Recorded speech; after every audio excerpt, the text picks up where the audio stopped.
Hello, students. Let us begin the class now.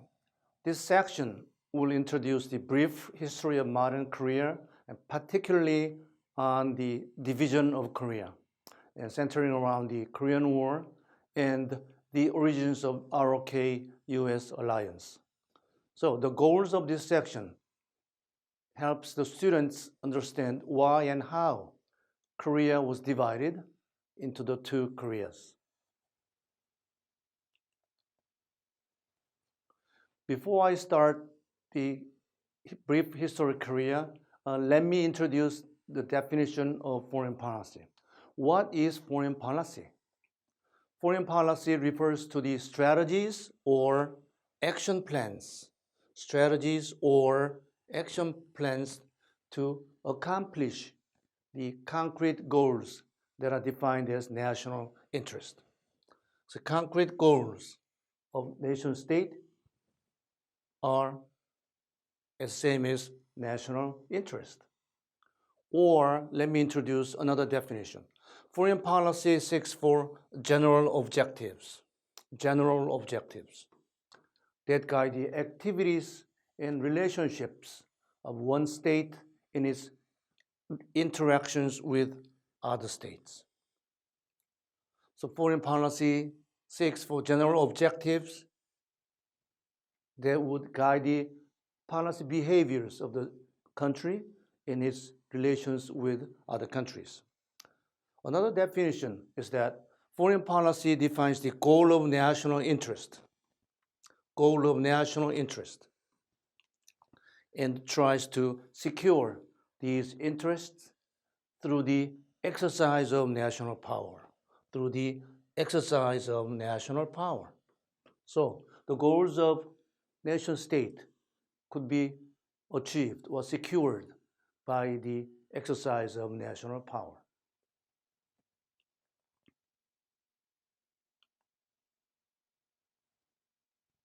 And let me give you some examples of the objectives of foreign policies.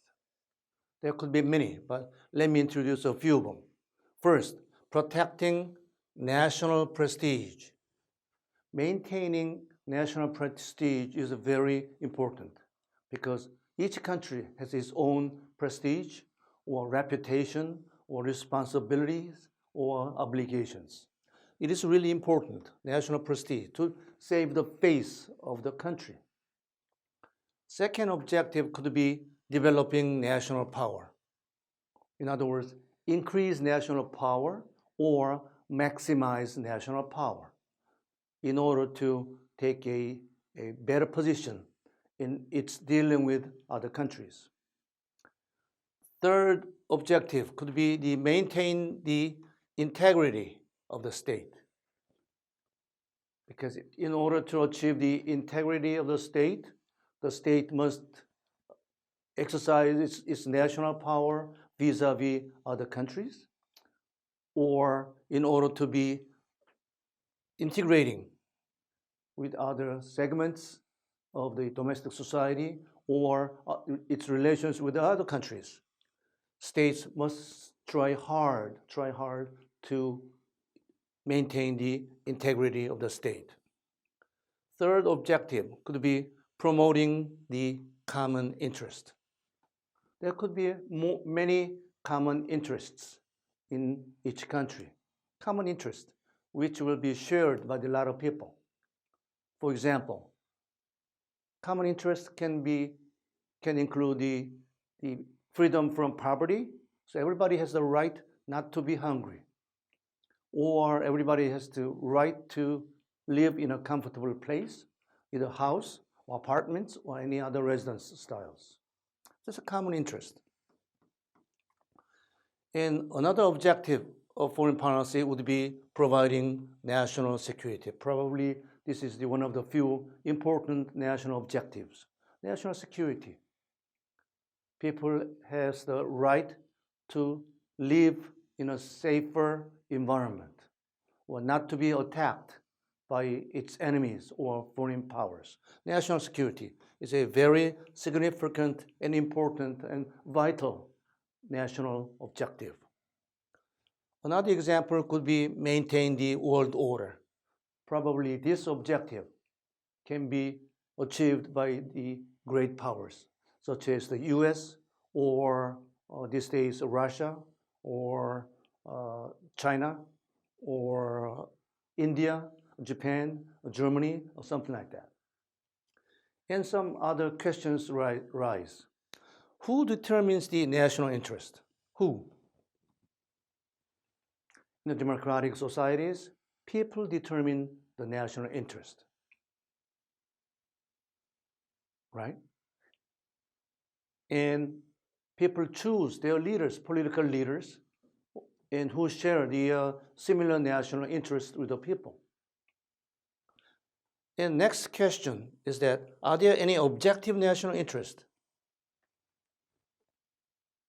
Obviously, national interest must be objective.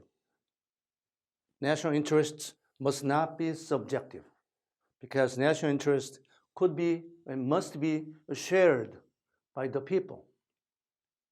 But I said that's the myth of democracy, because a lot of people has the myth of democracy or believing that people determine national interest and there could be objective national interest. But in reality, that is not true. That is not true. Who determines national interest? Not the people. The few political elites or powerful groups of the people determine the national interest.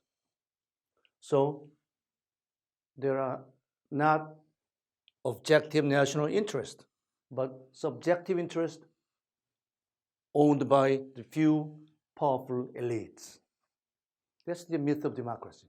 We are living in democracies and we have a myth of determining the international interest, or we can condition the policies of our countries. But that is not true. That is not true.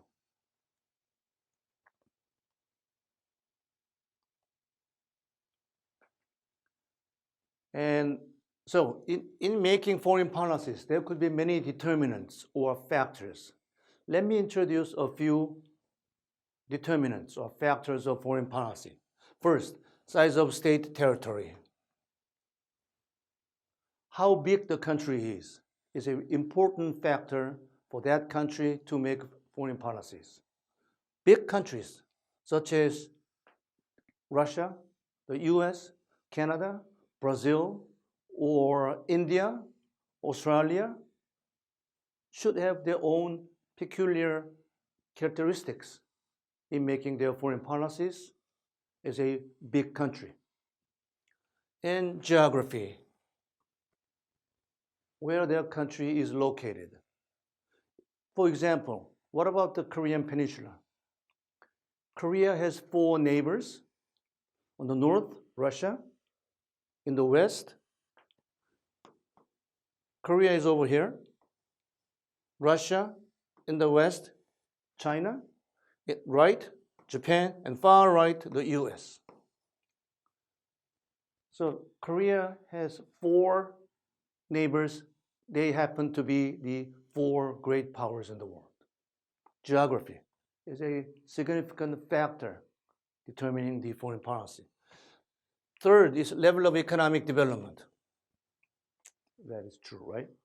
And how developed that economy is certainly provides some conditions for making foreign policies. Culture and history is a important determinants of foreign policy too. Culture, or liberal culture, or authoritarian culture, and its own history are certainly determinants of foreign policies. Another one is a government structure. Does it have a centralized system or a federal system? Is also an important determinant or factor of foreign policy. Internal situation is that society has integrity or disassembled into the many factions. Certainly is a good factor, the important factor. And values and personalities and experience of the leaders. It is really, really important too. What kind of leaders that country has. The leaders has the liberal value or authoritarian values or socialist or capitalist values. Certainly very, very important factor. And political accountability, do you trust politics? If the answer is yes, probably you are living in a certain system which you can trust on. But if your answer is no, probably you are living in a country which is not democratic or liberal democratic, something like that. Another determinant could be an ideology, socialist, communist, or capitalist, something like that. Another one could be public opinion. This is a really important determinant, a factor too, public opinion.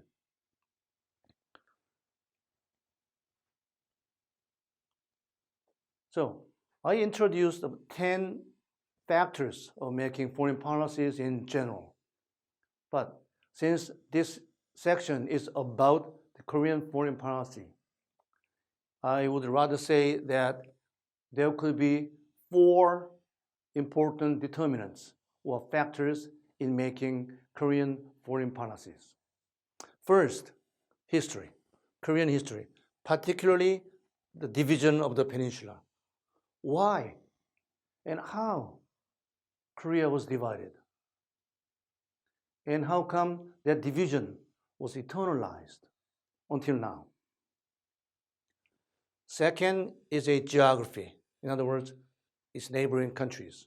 I mentioned in the previous slide, Russia, China, Japan, and the US. It's a really significant factor for Korean foreign policy. Third is ideology and domestic system. South Korea has a liberal democratic system, but in North Korea has a socialist and centralized authoritarian system. So democracy versus socialism. That's an important factor too. The fourth determinant of Korean foreign policy is the economic development. It's the level of economic development determines the South Korean foreign policy makings. So I'm going to explain how the level of economic development determined the South Korean foreign policy making in different slides.